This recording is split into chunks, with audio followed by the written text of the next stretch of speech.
Hello, welcome to Soulprint Intuitive Tarot. Thank you so much for being here. So last week, there were a series of sort of elections that went on in the United States. There was a race for the governor of Kentucky, which was a Democrat, was reelected into that post. Ohio, there was a very powerful vote that indicated that they wanted abortion rights enshrined into their constitution and that they should be able to have marijuana. Um, e- um, that Youngkin, who everybody had such grand hopes and expectations for, he lost. He won, but he lost the control he had of.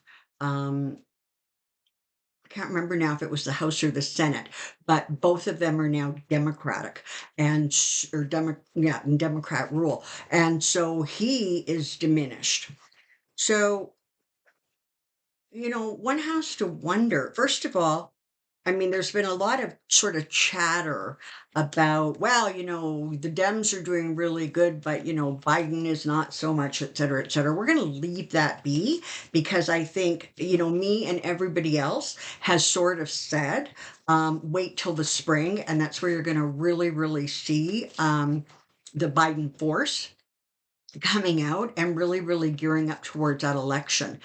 Um, it's interesting. It almost makes you wonder if part of the reason that the Biden election machine, has sort of, I mean, they're not doing nothing, but they've been, I guess, maybe low key, is I think they're actually maybe waiting to see who the hell um, Biden's actually going to be running against. I think they're waiting to see what goes on with some of these legal court battles, et cetera, that are going on. So there's that. So the question becomes truly, so Republicans, are you tired of winning yet? So much winning, so much winning. They again, Trump got elected and then they lost in 2018, 2012, sorry, 2020, 22, 23. I think there was probably something that went on in 21 too. So with every election, they are losing ground. Um, and have they figured out yet what the problem is? Like, honestly, have they figured out that they have tied themselves to a toxic boulder? And what are they going to do about it, if anything? So let's ask the cards. Um, if if the GOP actually has any sort of a plan as they go forward, because certainly where they're at right now is hell, it's not a red wave, it's not even a red mist. It's um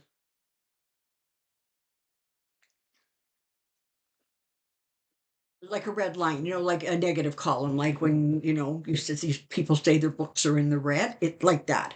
They're losing at every turn. And so let's take a peek and see kind of what that looks like, shall we? Here we go.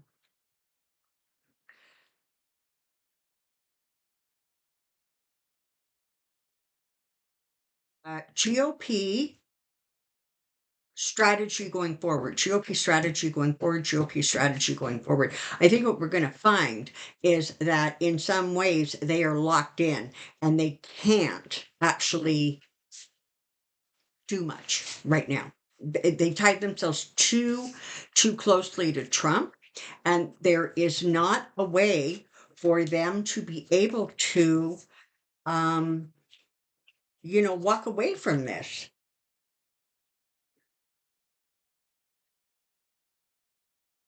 So, what do we know? They're going to try. They don't have a cohesive strategy right now. Okay, let's just start there. But what they're going to try to do is sort of, some of them are going to try to move a little bit more center, like you probably have noticed. that they're no longer using the word, 15-week abortion ban. I think now they're calling it a cutoff or a limit. Um, which again is just sort of they're trying to soften that. Um,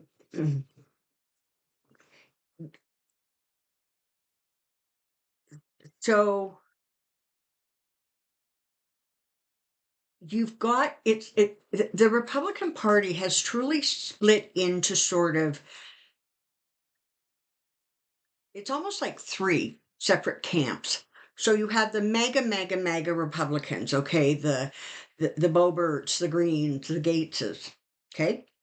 Then you have this really big group of people who don't like Trump, can't stand Trump, are scared to make him mad, and are scared to lose their base. That's the big chunk of them.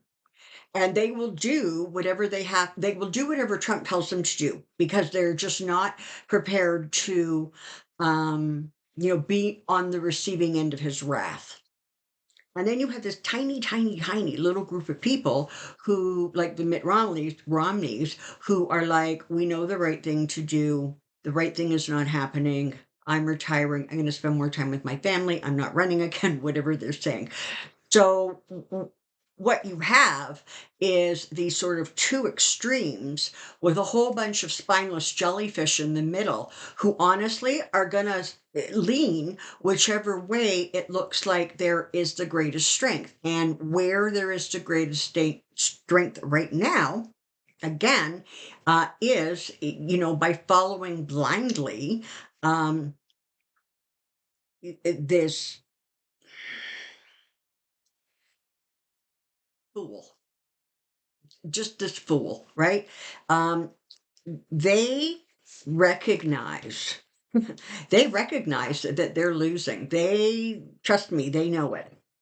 What's happening is in their panic, um, they're actually, lately we've been hearing a lot of people, particularly commentators, saying, "Yeah, you know what? They keep saying the out loud part or the quiet part out loud." Um, the night of those elections, there was a previous, I think it was a senator, um, who was on, I don't know, OAN or Vox, whoever, um, and he literally said, he was talking about all of the stuff that gets put on the ballot and, giving people really the right to make a choice about the things that they want in their state. And he said the words because really, democracy is no way to run a country. And I think what floored me is everybody at the table, like this. It's like I am at my home in Canada and I'm levitating right off of the couch going, what the hell did you just say? Are you serious? So you got that kind of crazy going on, right? Um, and I think what's so ridiculous, if you will, is that these people who follow him blindly and they think that he is their strength and he is the winning combination. And even if he's not, they're so locked in, they don't have a way of extricating themselves. Um,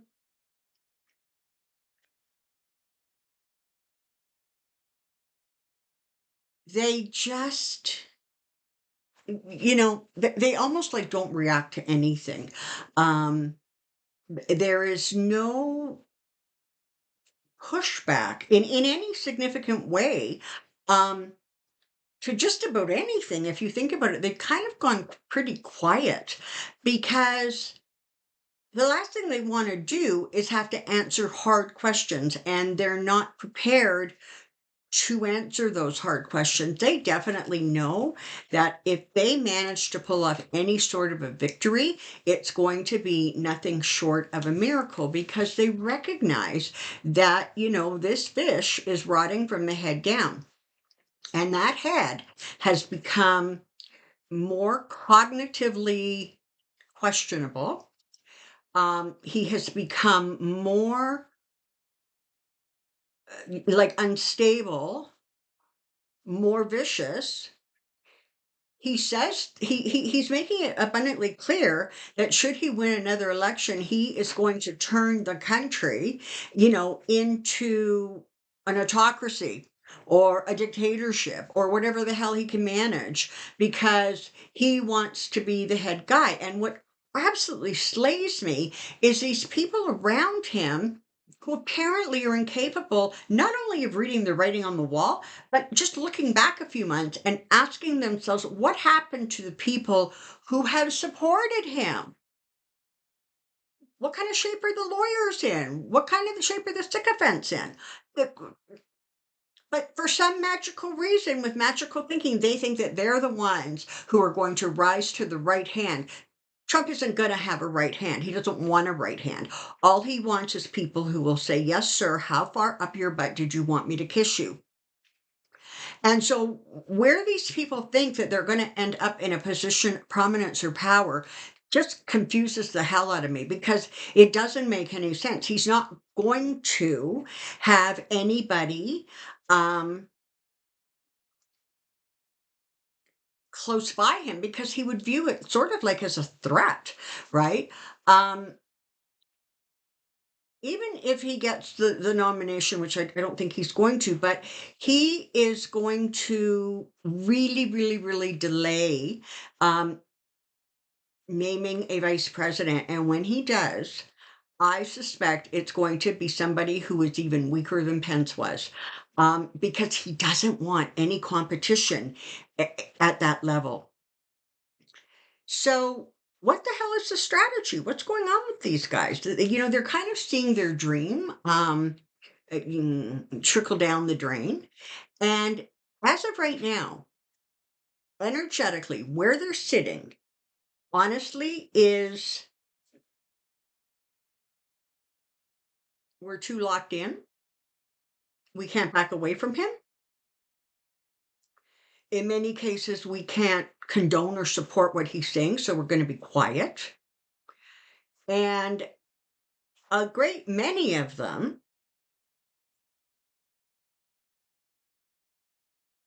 are praying to whatever God they believe in that something happens and he sort of gets removed, if you will, from the situation, from the scenario.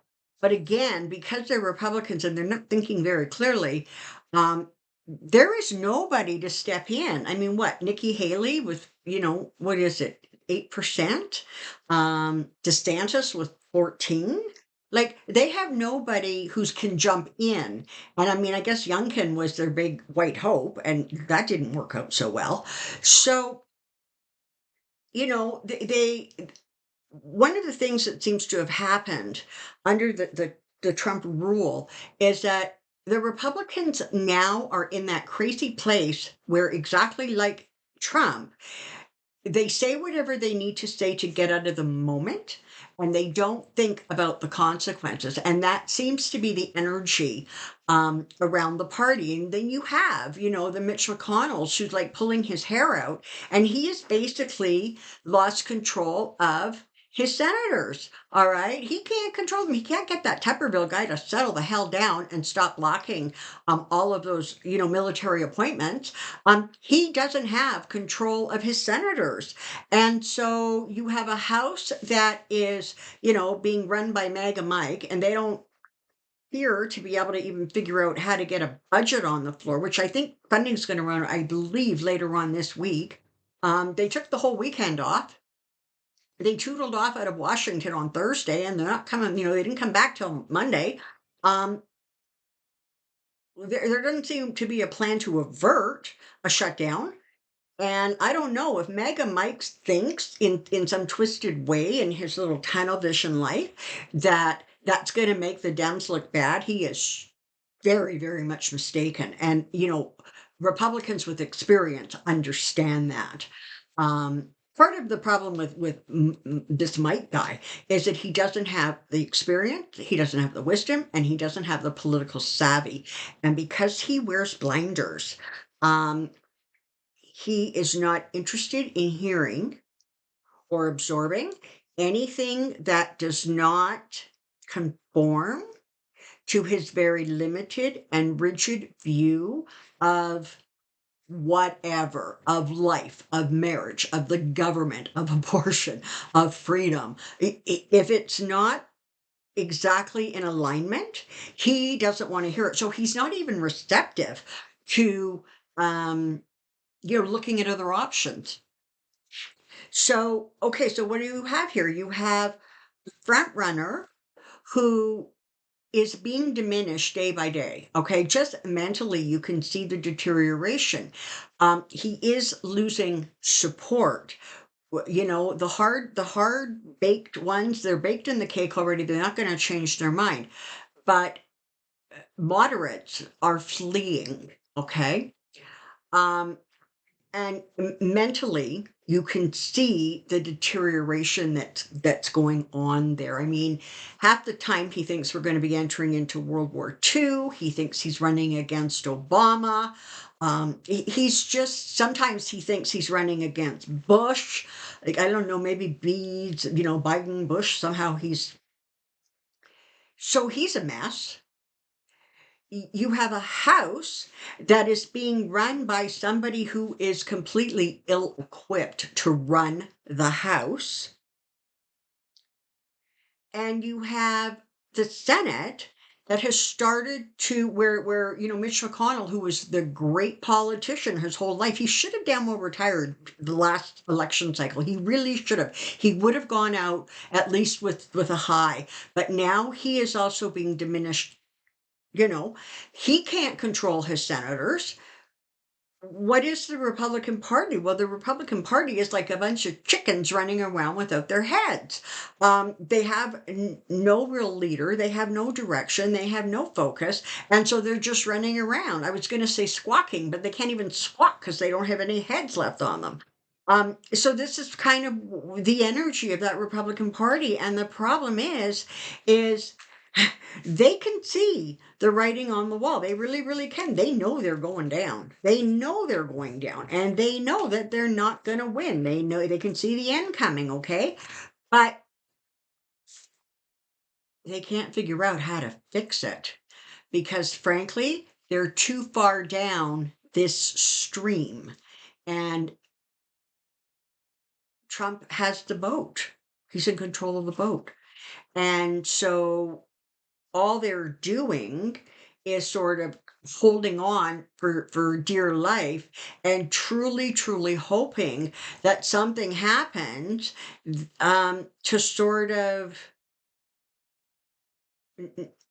knock Trump out of the running and get somebody else in there. And I think, listen, what I'm hearing is they pretty much know that they're not going to win the next election cycle, even though right now, temporarily, Biden's numbers are down. They're pretty sure they're not winning, and they can see it across the board because if you look at all of the elections over the last 3, 4, 5 years, you can see that they don't win.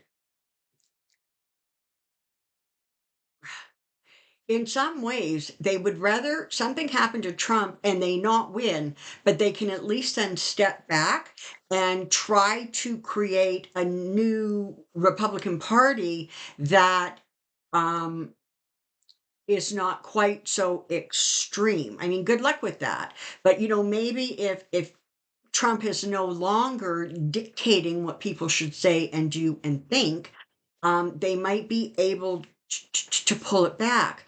But for right now, as Chris Christie said, they seem to all be waiting for him to choke on his cheeseburger. That's a good line. I got to say, that was a good line.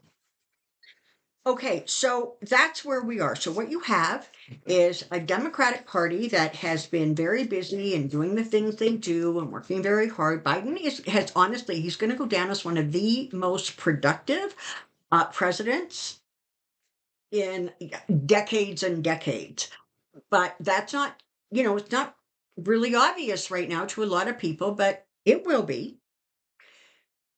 and you have the Democrats who have very strong leaders in both the House and the Senate.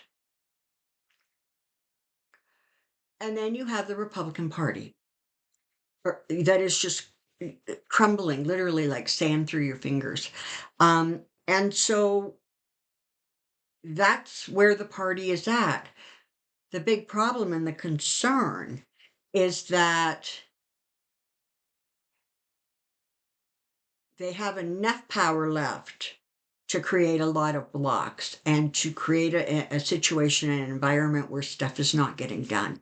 And because they keep saying the quiet part out loud, it's becoming really, really apparent that they don't care. And they don't care about the people who elect them. They don't care about their oaths. They don't care. They're just hanging on to this crazy lunatic's coattails for dear life and hoping they don't get smashed into a wall as he flies off into, Neverland. Um, so this is a sad state of affairs, right? I mean, this is the other official party of the United States. But as of right now, you have one governing, intelligent, focused party. And then the other group really is more cult-like than anything. So I'm going to end with this. I have been trying 17 different ways from Sunday to try to find out if Trump is going to be on the ticket. So I'm going to ask my pendulum. I'm almost positive of what the answer is because I keep getting the same answer. So this is my question. And listen, I've asked a variation of this question a dozen times. I always get the same answer. Question, pendulum. In November of 2024 for the United States election, is the choice going to be between President Joe Biden and the failed former president Donald Trump? Are those going to be the two people that people are choosing from? No, it's not. And I've tried it this way, same question. Is that are Trump and Biden going to be the people that people are the two people that people are choosing from to be president? Trump and Biden? No. Buckle up. It's going to get interesting. Until next time, take care and be well. Bye bye.